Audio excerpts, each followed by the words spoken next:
We've all been there. That moment when you wake up from a nightmare, feeling restless. But what if I told you that all bad dreams hold a hidden message? In today's video, we're going to be exploring a topic that has puzzled many believers for centuries. If you've ever had a bad dream, watch this video till the end because you are going to be uncovering some deep truths that no one ever told you about. Without further ado, let's get started. As Christians, we've all had that experience of waking up from a bad dream, feeling scared and disturbed.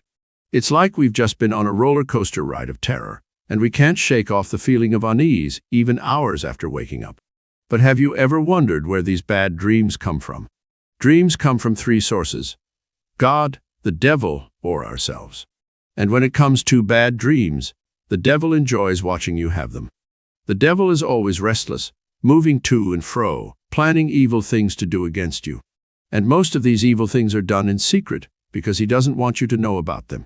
He knows that if we are aware of his plans, we might pray and cancel those plans.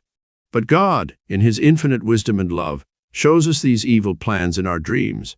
But surprisingly enough, even though bad dreams or nightmares can be scary, they are not necessarily as dangerous as they may seem. Here's why.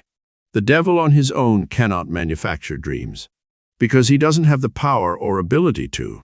He can only manipulate, distort, and try to twist a narrative, but cannot on his own create a dream.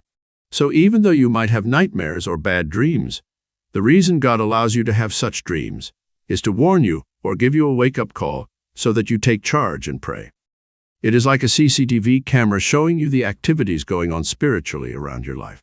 In fact, what makes a bad dream dangerous is when you do nothing about it. Bad dreams are simply an early warning sign of the devil's plans against you. The mistake most believers make is that when they have a bad dream, instead of praying against them, they instead spend time worrying about it or totally forget to pray against them. In some cases, they don't even bother praying. And when the evil things manifest, they then recall that they had a bad dream about it before. For instance, if you had a nightmare that you had an accident, that dream is simply a pending prophecy of the devil's plans against you. If you don't pray, don't be surprised when those things come to pass.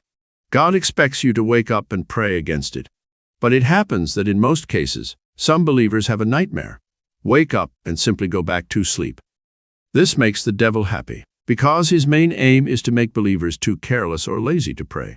He might tell you to sleep further, or in a worst-case scenario, distract you so that you forget what dream you had. He is aware of the fact that if you forget your dreams, you won't bother praying against them. This is why many believers around the globe often forget their dreams. Some don't even dream at all, which can be a huge red flag. However, it is also important to consider the context of a dream when determining if it is bad or not. What I mean is that, in the context of dreams, whether it's a good dream or a bad dream depends not just on the initial events, but how it also ends. If a dream ends positively, with a resolution or a good outcome, then it's considered a good dream, regardless of the initial events. On the other hand, if a dream ends with a negative outcome, it can be classified as a bad dream. For instance, if you dreamt of being chased by a wild animal, but you were able to escape, this dream may not necessarily be classified as bad. However, if you were caught by the animal and injured, then it could be considered a bad dream.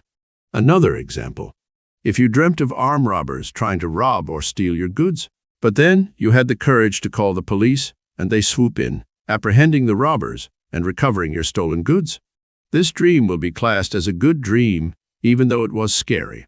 The reason why it should be classed as good is that it ended with a positive message. The story of Pharaoh's dream in the Bible is a perfect example of how a seemingly bad dream can actually be a message from God for us to take action. Pharaoh dreamt of 7 years of abundance, followed by 7 years of famine in Egypt.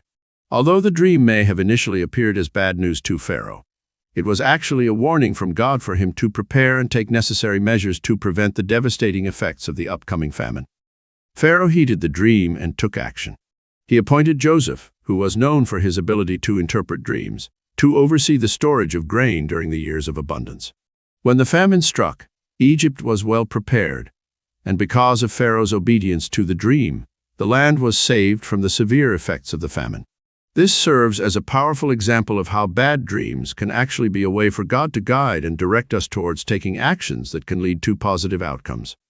But here's the thing, it's not just about the ending, but the underlying message behind the dream.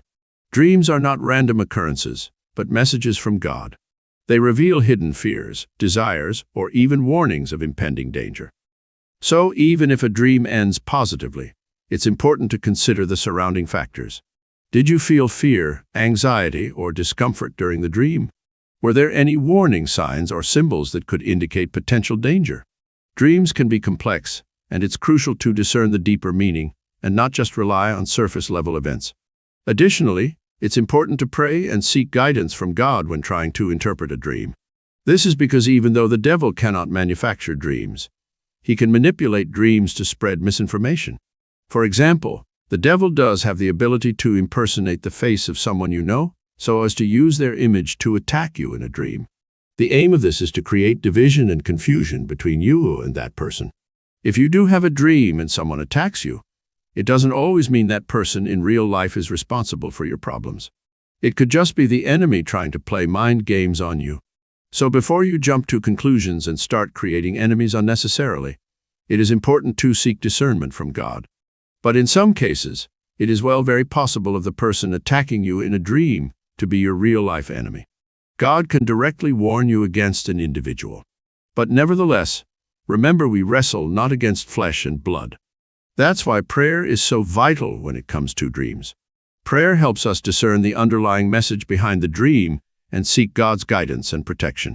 It empowers us to confront our fears, overcome challenges, and tap into God's wisdom and discernment. Prayer is not just a reactionary response, but a proactive approach to understanding and dealing with our dreams.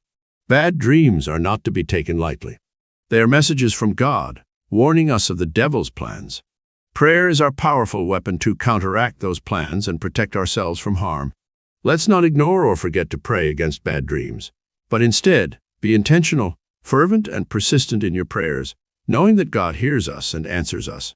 With prayer as our ally, we can overcome the devil's schemes and walk in victory, living a life that honors God and fulfills His purposes for us. Prayer is not just a religious ritual.